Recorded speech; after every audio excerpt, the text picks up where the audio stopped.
Hey, my short term memory is not awake because I have um, lower back soreness that I am sure comes from simply not doing enough stretching.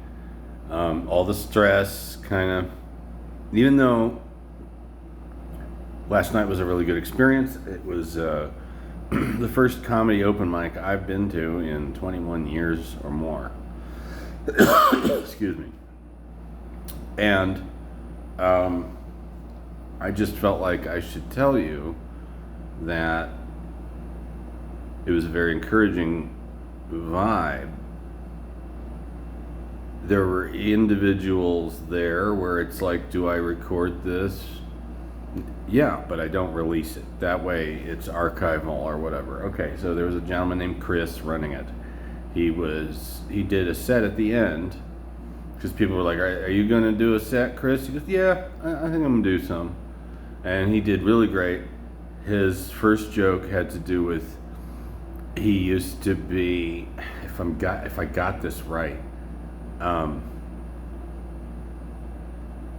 that he lived for a while in London and was somehow uh, a tutor to British kids, though he's an American, if I've got this right. And he said that the words are different, takes a little while, for him to understand what they're saying. Like in America, the word used is teacher, and in Britain, they say cunt. And, that was just wonderful. It was just a wonderful, cathartic laugh for me. Now, let's talk about the open micers and myself a little.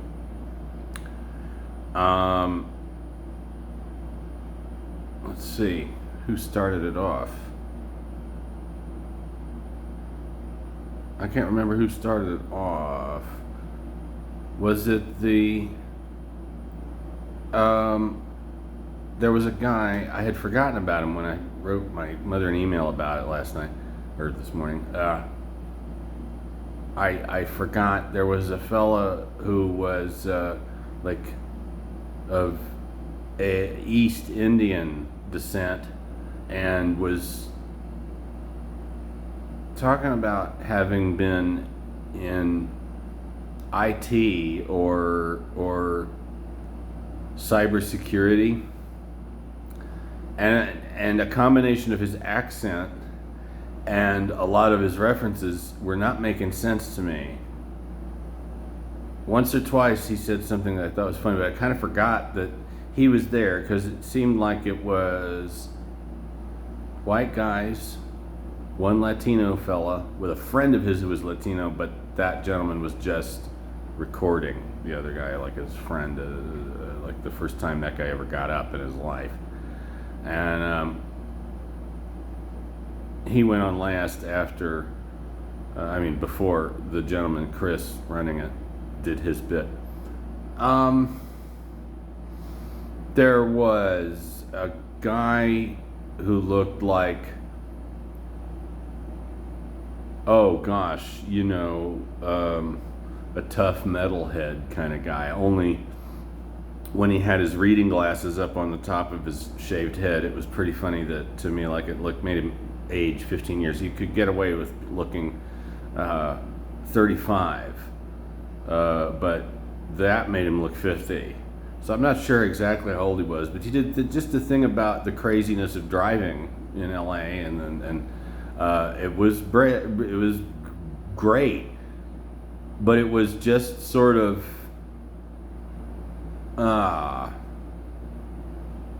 playing with the intensity of the stressfulness of driving in LA and the surrounding areas and such. And him being this muscly, tattooed, shaved head dude, but with reading glasses on top of his head. And he also kind of said he thought there'd be a microphone, but there wasn't a microphone at this place, which I actually kind of enjoy more. I can yell without worrying about it hurting somebody's ears. seriously, I don't want to assault the physical senses of the. I don't mind somebody thinking, oh, there's a guy with no dignity. It's good, but I don't want to hurt their eardrums. So, in a situation where I might be yelling, non-amplified, small spaces is great. Anyway, so that fella did a great job. I think his name is Mike, and I'm sorry I didn't remember more. Then a young blonde woman. I don't think she would be 30 yet. I can't remember if she said she had a boyfriend or a husband or what. It was one of those things where she was not bad, but I don't remember, other than she started trying to talk about what kind of apps she could try to get investors for. I know it was a joke, but I couldn't really follow it.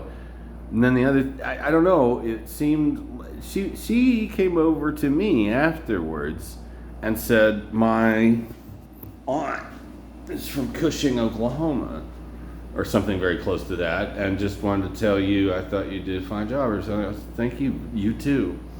But I didn't quite understand what she was talking about much during her set. So it didn't hold my attention. So I want, though, to hear her again to see what else she has to talk about. Some of these people have young references. The one queer woman that was there, I want to say biracial, she came on, and indeed, I didn't understand 80% of what she said, but it was not bad at all, in that she had an interesting vibe. The young Latino guy who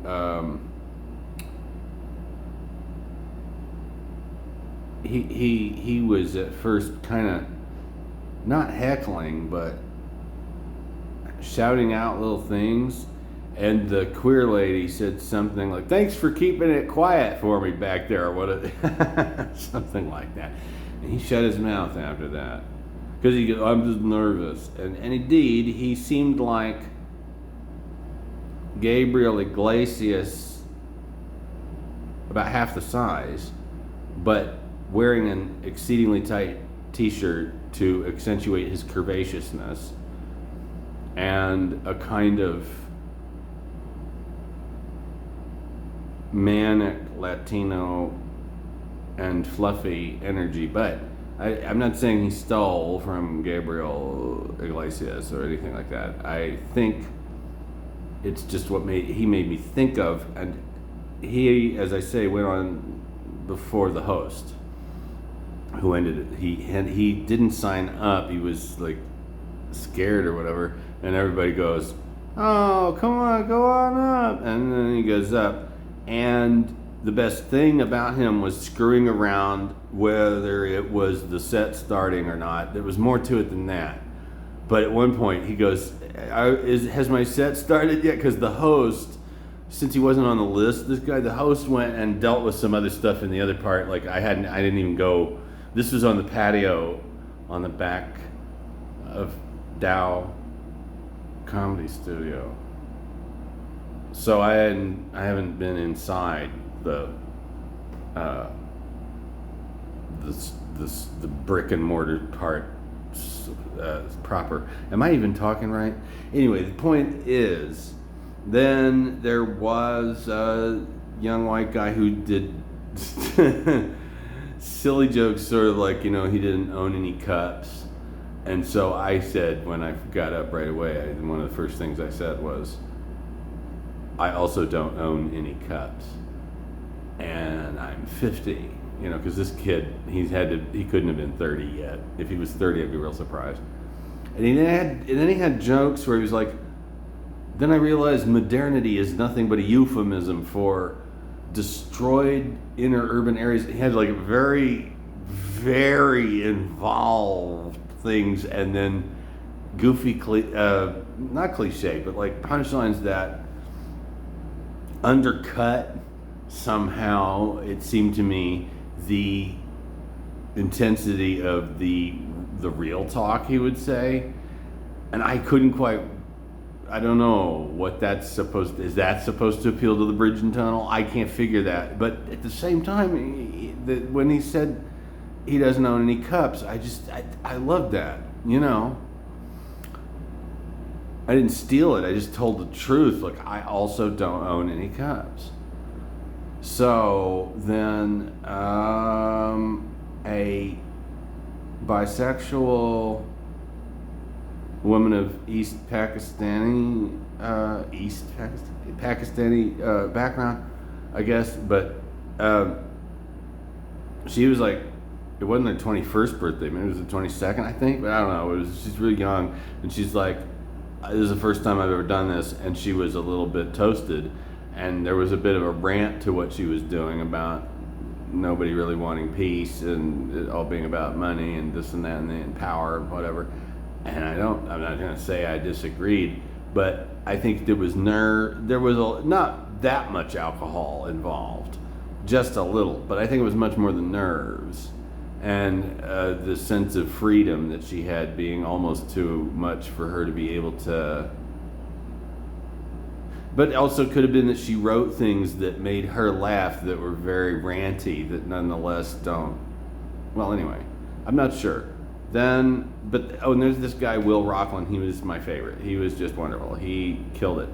Tried to talk to him afterwards. It was pleasant, but I was just sort of realizing I don't even know how to condense my story, my situation, and that's so real fast. So fortunately, he said, I do Instagram more than the other social media. I said, oh, I'll talk to you then. Talk to you there, you know. But he was just freaking great. In my opinion, you know. There was a woman named Amy who did a lot of, I can't say stereotypical Jewish lady humor, but the 90% of her setup punch was just deliciously vicious and funny and ridiculous. And she did say something about how to induce people to get the vaccine, you don't offer them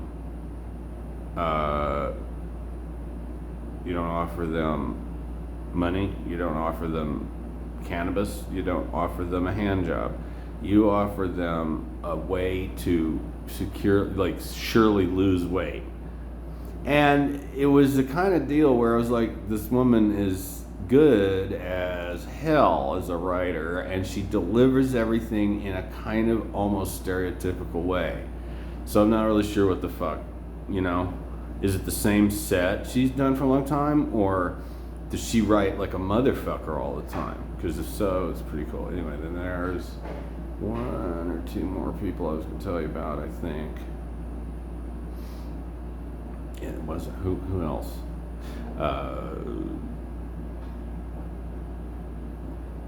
A woman of, I want to say, Latina origin, doing, saying she'd been doing it for 10 years, saying, and a lot of the stuff was very cliche, like, I lived with my boyfriend during the pandemic, but I don't ever want to get married, and I went for 12 years without being in a relationship. Sometimes people call it asexual, or I don't know.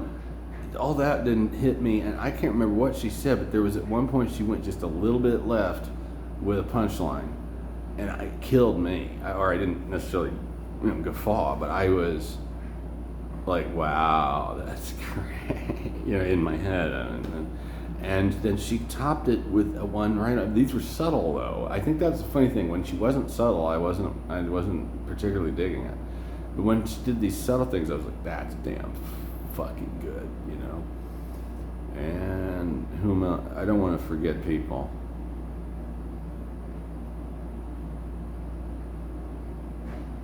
Can't say I can remember anything more. So, all right, peace out. It was great to do that for the first time, and to know that I can do better, and that also based on the timing last night, given the amount I was screwing around or whatever, little pauses for the occasional laugh break. I'd say I've got 40 minutes at least. got to organize more of it and such, but